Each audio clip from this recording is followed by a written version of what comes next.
নমস্কার, রান্নার নতুন রসায়নে আপনাদের সকলকে স্বাগত জানাই। গতকাল বিকেল বেলা মাকে দেখছি চিড়ে, বাদাম আর তিল দিয়ে দারুণ স্বাদের নাড়ু বানিয়েছে। ঠিক করলাম তখনই যে আপনাদের সকলের সাথে এই রেসিপিটি শেয়ার করে নেব। তো যা যা লাগবে নাড়ুর জন্য তা হলো বালিতে ভাজা চিড়ে 250 গ্রাম, আর লাগবে আখের গুড়, যা নাড়ুর স্পেশালি আখের গুড় 250 গ্রাম, আর যাবে সাদা তিল 50 গ্রাম, আর ড্রাই রোস্টেড বাদাম 50 গ্রাম, আদা থেতো 1 চামচ। আদাকে শিলপাটায় থেতো করে নেওয়া হয়েছে। এবার একটি কড়াইয়ে 2 টিস্পুন মতন সর্ষের তেল দিতে হবে। এবার তেলটা একটু গরম হলে এর মধ্যে আদা থেতো করা ছিল সেটা দিয়ে দিতে হবে। দেওয়ার পর আদাটাকে আমরা কিন্তু একটু ভালো করে ভেজে নেব।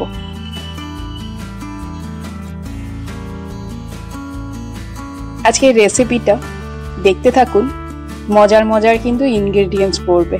চিড়ের নাড়ুতে আদা ভাবছেন তো কেমন লাগবে? বানিয়ে দেখুন, খেতে কিন্তু খুব ভালো লাগবে।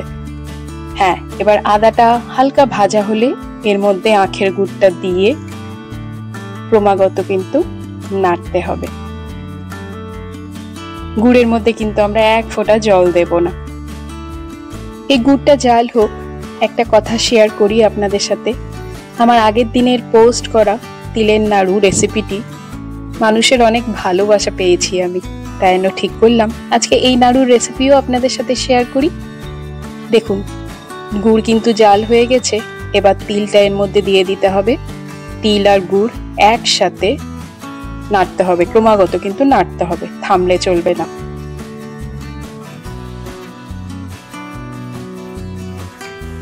এখন এর মধ্যে দেব 1 পিঞ্চ সল্ট বা 1 চিমটি নুন। ভাবছেন হয়তো নুনটা কেন দিলাম। নুন দিয়ে বানিয়ে দেখবেন স্বাদটা কিন্তু একটু আলাদাই হয়, ভালো লাগে খেতে। এখন এর মধ্যে গেল বাদাম আর তিলটা দিয়ে ভালো করে গুড়টাকে আমরা ক্রমাগত নাড়তে থাকবো। দেখুন, জাল দিয়ে গুড়টার কালার কিন্তু অনেকটা চেঞ্জ হয়েছে, আর এরকম তার তার মতন হবে। তখনই বুঝবো আমাদের গুড়টা একদম রেডি।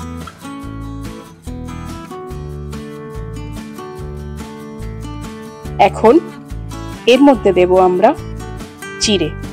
চিড়েটা দেওয়ার পর 1 সেকেন্ডও থামবো না, খুন্তি দিয়ে ক্রমাগত নাড়তে হবে। কিন্তু গ্যাসটা কিন্তু আমরা এই সময় বন্ধ করে দেব। দিয়ে ভালো করে গুড়ের সাথে চিড়েটা মিশিয়ে নিতে হবে।